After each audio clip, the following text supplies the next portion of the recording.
ভগবান শিবের কতগুলো জ্যোতির্লিঙ্গ রয়েছে এবং কি কি? সনাতন ধর্মে ভগবান শিবের 12টি জ্যোতির্লিঙ্গ সর্বাধিক পবিত্র ও পূজনীয় তীর্থ হিসেবে স্বীকৃত। জ্যোতির্লিঙ্গ শব্দটি জ্যোতি, দিব্য আলোক এবং লিঙ্গ, ভগবান শিবের প্রতীক, মাইন, এই দুটি শব্দের সমন্বয়ে গঠিত। শিব পুরাণের কোটিরুদ্র সংহিতা অনুসারে একসময় ব্রহ্মা ও বিষ্ণুর মধ্যে শ্রেষ্ঠত্ব নিয়ে বিতর্ক সৃষ্টি হলে ভগবান শিব অসীম জ্যোতির স্তম্ভরূপে আবির্ভূত হন। সেই অনন্ত জ্যোতির প্রকাশই জ্যোতির্লিঙ্গ নামে পরিচিত।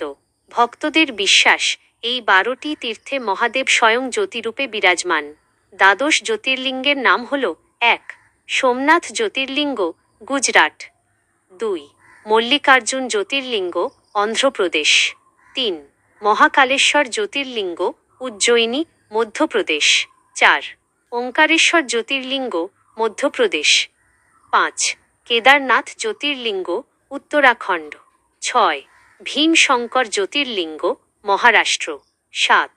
কাশী বিশ্বনাথ জ্যোতির্লিঙ্গ, বারাণসী, উত্তরপ্রদেশ। 8. ত্রম্বকেশ্বর জ্যোতির্লিঙ্গ, নাসিক, মহারাষ্ট্র। 9. বৈদ্যনাথ জ্যোতির্লিঙ্গ, দেওঘর, ঝাড়খণ্ড, প্রচলিত মত অনুযায়ী। 10. নাগেশ্বর জ্যোতির্লিঙ্গ, দ্বারকা, গুজরাট।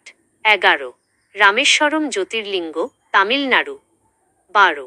কৃষ্ণেশ্বর, ঘুষ্মেশ্বর জ্যোতির্লিঙ্গ, মহারাষ্ট্র, ভারতবর্ষের বিভিন্ন প্রান্তে অবস্থিত। এই 12টি জ্যোতির্লিঙ্গ যুগ যুগ ধরে শিবভক্তদের প্রধান তীর্থস্থান হিসেবে পরিচিত। প্রতি বছর লক্ষ লক্ষ ভক্ত এসব পবিত্র স্থানে গিয়ে মহাদেবের দর্শন, পূজা ও অভিষেক করেন। শাস্ত্র অনুযায়ী আন্তরিক ভক্তিভরে জ্যোতির্লিঙ্গ দর্শন, পূজা ও স্মরণ করলে পাপক্ষয় হয়, অন্তরে শান্তি প্রতিষ্ঠিত হয় এবং ভগবান শিবের বিশেষ কৃপা লাভ করা যায়। শিব পুরাণের কোটিরুদ্র সংহিতায় দ্বাদশ জ্যোতির্লিঙ্গের উৎপত্তি, মাহাত্ম্য ও পূজার গুরুত্ব বিস্তারিতভাবে বর্ণিত হয়েছে। এছাড়া দ্বাদশ জ্যোতির্লিঙ্গ স্তোত্রে এই 12টি জ্যোতির্লিঙ্গের নাম একত্রে উল্লেখ রয়েছে, যা বহু ভক্ত প্রতিদিন ভক্তিভরে পাঠ করেন।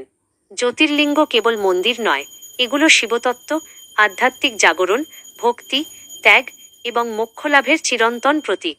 তাই সনাতন ধর্মে দ্বাদশ জ্যোতির্লিঙ্গের মাহাত্ম্য ও গুরুত্ব অপরিসীম।